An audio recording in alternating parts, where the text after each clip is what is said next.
सारा भारत वर्ष रे समस्त चाषी मान आज ये प्रदान करिवार कार्यक्रम आ किछि समय पर यह समापन होगापी जाऊँगी। यही अवसर में मु आपण समस्त को शुभेच्छा जनाऊँगी। माननीय प्रधानमंत्री आज उत्तर प्रदेश वाराणसी काशी विश्वनाथ पीठरे उपस्थित रही पीएम किसान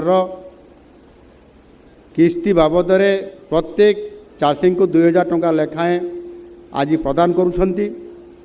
यह सारा देश में 9,70,00,000 चाषी को पाखापाखि 20,500 कोटी टंका आज प्रदान करुछंती। आपण माने एठारे आमे जो अंचल अछंती ए अंचल होउछि प्रभु लिंगराजंकर पीठरे उपस्थित रही ए सहायता राशि आज आपण माने समस्ते एठी राज्य